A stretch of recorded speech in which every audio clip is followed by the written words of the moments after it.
মারলা কেন তুমি? লাঠি মারলে কেন? তুমি লাঠি মারলে কেন স্যার? লাঠি মারলা কেন তুমি? জানে আপনার সাথে কোনো খারাপ ব্যবহার করেনি। কেমন টাকা তুমি কেন করতে? লাঠি মারলা কেন তুমি? তাহলে ওকে লাঠি মারলা কেন তুমি? হ্যাঁ, আপনি কোনো খারাপ ব্যবহার করছি? আগে বলেন, আপনি গাড়ি ঢুকালে আপনি কেস দেবেন, ঠিক আছে? তাহলে আপনি লাঠি মারলেন কেন আপনি? হ্যাঁ, লাঠি মারলেন কেন আপনি? আগে তাই বলুন, আগে লাঠি মারলেন কেন? তাই বলুন সে কথা। হ্যাঁ, আপনি লাঠি মারলেন কেন? আগে লাঠি মারলেন কেন? আপনি লাঠি মারলেন কেন? তাই বলেন, লাঠিটা মারলেন কেন? হ্যাঁ, লাঠি মারলা কেন? কোনো কথা বলনি, কিচ্ছু বলেন, লাঠিটা মারলা কেন উনি? চক্কি চক্কি তাহলে লাঠি মারলা কেন উনি? হ্যাঁ, অবিচার লাঠি মারবে? একটা বাজে কথা বলেছেন নাকি আপনি? একটা বাজে কথা বলেছি? হ্যাঁ, বাজে কথা বলছি কেন? লাঠি মারতে জিজ্ঞেস করো। লাঠি মারছে কেন? না না না, পায়ে মেরেছে আমার। পায়ে লাঠি মারছে, লাঠি মারবে কেন? লাঠি মারবে কেন বলো? গাড়ি ধরেছে ঠিক আছে, তুমি লাঠি মারবে না, গায়ে হাত দেবে কেন? হ্যাঁ, গাড়ি ধরেছে, তুমি বলতে ছবি তুলো, আমি গাড়িতে আমার হেল্পার গাড়িতে ফার্স্ট লাঠি মেরে দিল। এই স্যার, লাঠি মারবে কেন আপনি বলেন? গাড়ি বলে ঠেকে যাচ্ছে। না, মিথ্যা কথা বলবেন না, মিথ্যা কথা বলবেন না, একদম মিথ্যা কথা বলবেন না, মিথ্যা কথা বলবেন না। পায়ে একটা দেখেন কি হয়েছে? গাড়িটা ধরেছে, আর বলছে যে গাড়িটা ঢুকে যাবে, গাড়ি ছেড়ে দাও, গাড়ি ছেড়ে দাও। লাঠি মেরে দিল। বলে ড্রাইভার আপনি একসাথে করলে খাবেন, আপনারা ভাব করছিল কোনো কথা বলবেন না, কেউ ভাব লাগে না, ঠিক আছে এখানে কেউ ভাব লাগে না, চলো ভাব লাগে না এখানে কেউ স্যারগুলো তো কথা বলছে, কেউ সুন্দর করে কথা বললো, আপনার ব্যবহারটা ভালো না বাবা, আমার ব্যবহার কিছু ভালো থাকবে, আপনার ব্যবহারটা ভালো না, আমার ব্যবহার থাকবে না বাবা, চলো চলো গেন্ডিয়া।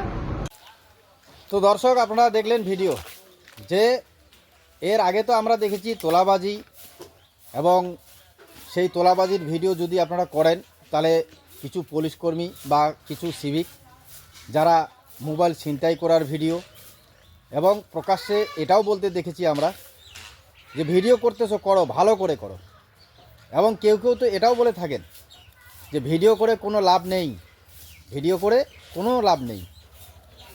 তো আসলেই কি এই সোশ্যাল মিডিয়ায় ভিডিও করে, তোলাবাজির ভিডিও হোক বা পুলিশ কিছু সিভিক ভলান্টিয়ার এই লরি চালকদের বিরুদ্ধে, বা লরি চালক বাইক চালক যারা চার চাকা চালাচ্ছেন তাদের প্রতি যে প্রতিনিয়ত এই অবৈধ তোলাবাজি, এবং দেখা যাচ্ছে সোশ্যাল মিডিয়ায় যে কিছু সিভিক ভলান্টিয়ার বা কিছু পুলিশ তারা কিন্তু এই অবৈধ তোলাবাজির জন্য ভিডিও করছে বলে ড্রাইভারদের মারধরও করছে, অনেক সময় অনেক রকমভাবে হেনস্থাও করছে।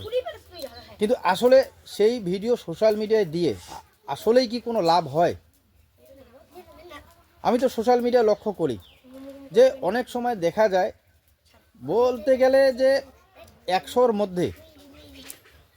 মধ্যে 2টা ভিডিও হয়তো দেখে তৎক্ষণাৎ হয়তো অ্যাকশন নেওয়া হয়, কিন্তু 98টা ভিডিও এরকম থাকে যে যেগুলির বিরুদ্ধে কোনো অ্যাকশনই নেওয়া হয় না, বিশেষ করে আমাদের রাজ্য প্রশাসনের তরফ থেকে। এবং সব থেকে যদি দেখা যায় আমাদের পশ্চিম বাংলায় এবং পশ্চিম বাংলারই কিছু কর্মরত পুলিশ বা কিছু এই সিভিক ভলান্টিয়ার যারা প্রতিনিয়ত লরি চালকদের বাইক চালকদের হেনস্থা করছেন।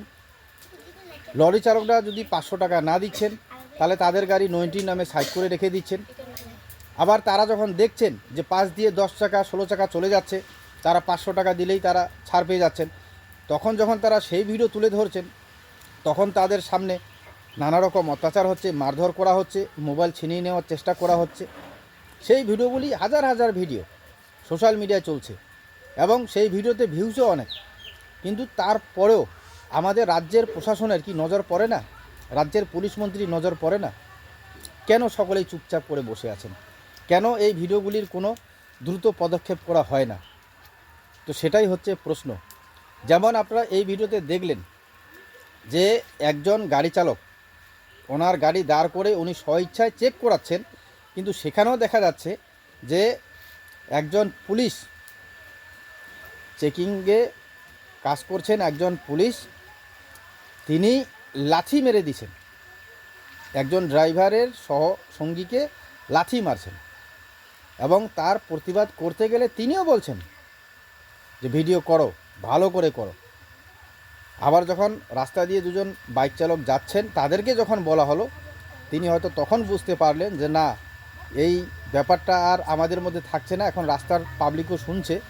তখন তিনি বেগতিক হয়ে কী করলেন, সেই পুলিশও আবার ভিডিও করা শুরু করলেন। কিন্তু আপনারা পুরো ভিডিওতে লক্ষ্য করবেন যে কর্মরত এই পুলিশ, তিনি যেভাবে কথা বলছেন মনে হচ্ছে না তার কোনো পশ্চাতাপ হচ্ছে যে আমি একটা সাধারণ ড্রাইভারের সহসঙ্গীকে লাথি মেরে দিলাম। তিনি তার রোয়াপেই কিন্তু বলে যাচ্ছেন। তো কি বলবেন?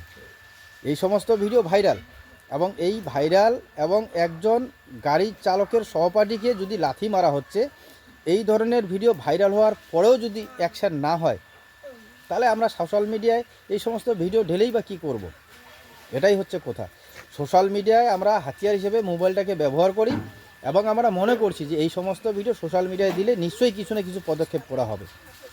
কতদিন হবে, কবে হবে, সেটাই হচ্ছে প্রশ্ন।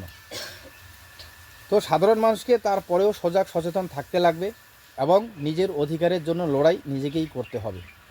তো কাজেই আপনাদের প্রতি যদি এই ধরনের অন্যায়, অত্যাচার, তোলাবাজি করা হয়, তো আপনার সোশ্যাল মিডিয়ায় ভিডিও করুন এবং ছেড়ে দিন।